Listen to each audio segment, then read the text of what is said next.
Yikes. Last night in his disastrous speech, Donald Trump desperately tried to downplay the consequences of his incompetence, from skyrocketing Trumpflation to the warning signs that there is a Trump recession around the corner, and of course, the painful and unnecessary Trump trade war against our three biggest trading partners. But not only do costs for Americans continue to rise, not only is the stock market continuing to plummet, but we just got the jobs report for February, Trump's full first month in office, and it is disastrous. But before we unpack all that, if you end up liking this video and you want to support the channel, please be sure to hit the like, subscribe, and alert bells before you go. Damn, it is just back-to-back-to-back nightmare economic news for Trump of his own making. I want to play this clip just to remind you of Trump downplaying concerns about his economic mismanagement. They're about protecting the soul of our country. Tariffs are about making America rich again and making America great again, and it's happening, and it will happen rather quickly. There'll be a little disturbance, but we're okay with that. It won't be much.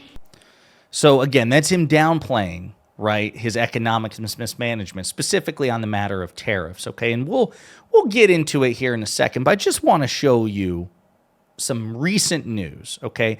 Trump's first full month in office was February, and we just got the February jobs report, and it's disastrous. Private employers added just 77,000 jobs in February, far below expectations.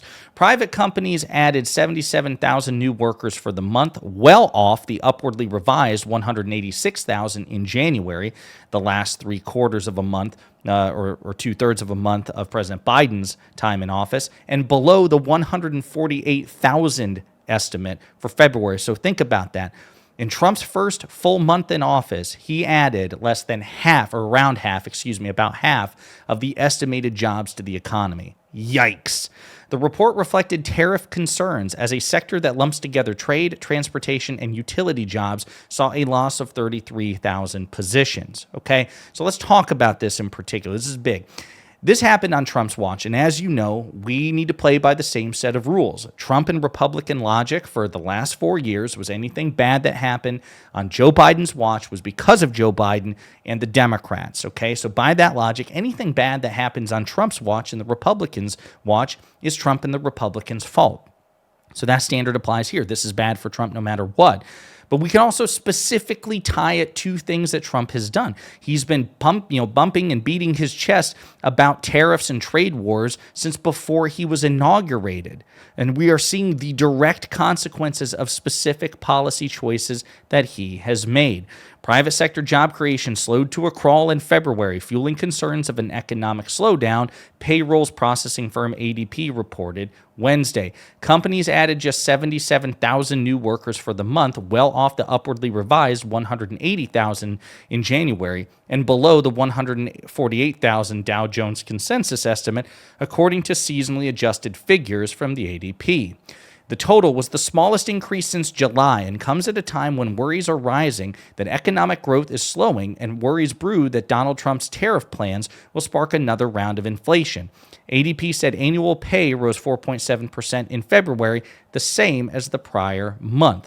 Stock market futures lost some of their gains following the release, while Treasury yields were mixed.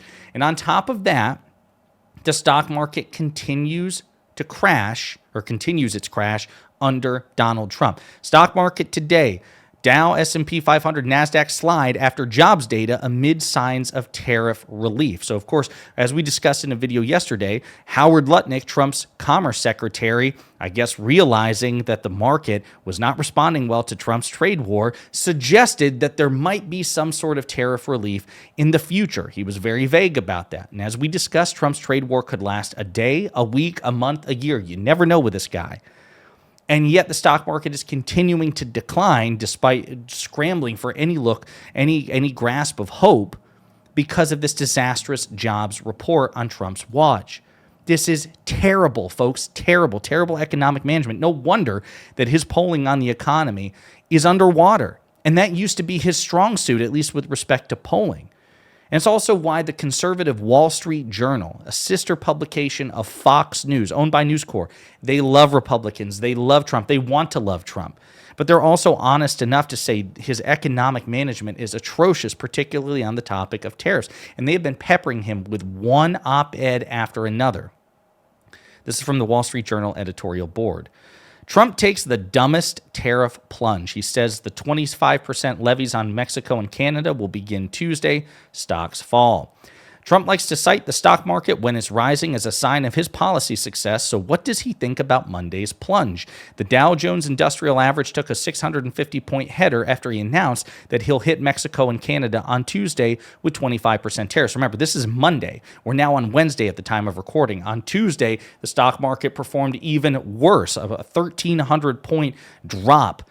Right? Staggering. Trump said previously publicly that if a 1,000-point drop occurred under a Democratic president, that president should be impeached immediately. So I suppose House Republicans might as well draft the articles of impeachment against Trump, assuming that standard applies. It doesn't, of course, because they're all unprincipled, hypocritical liars.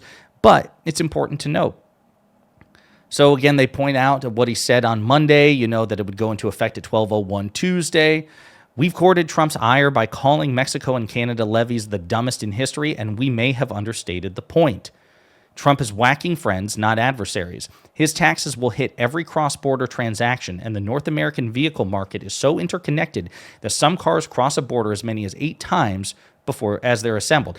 And also note, on Tuesday, when Canada announced their own reciprocal tariffs, Trump then responded and said, okay, well, I levied 25% tariffs on you, Canada, and if you hit me with 25% tariffs, then I will take that percentage, that 25, and I'll add it to the tariffs that I've already created. I will add that to retaliatory tariffs, taking it from 25% tariffs on all Canadian imports to 50%.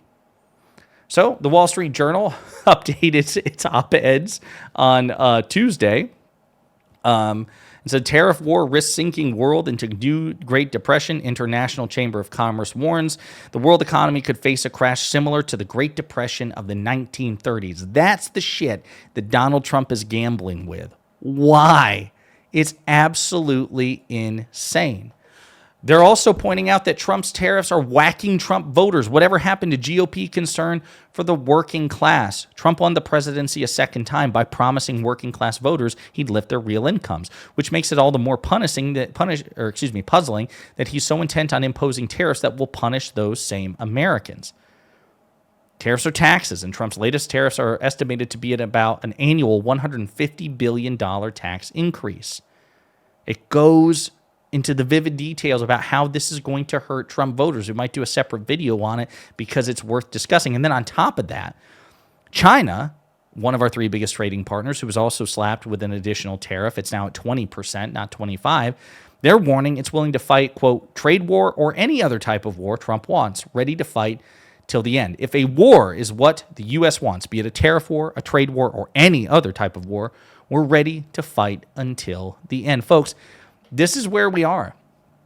This is disastrous for Donald Trump. Disastrous. What nightmare economic news all the way around. And can you imagine how he and his surrogates and right-wing media and how elected Republicans would respond if this were Joe Biden? I see no reason why we shouldn't react that way. What's good for the goose is good for the gander. They should be held to the same standard. One standard for all presidents, Republican or Democrat.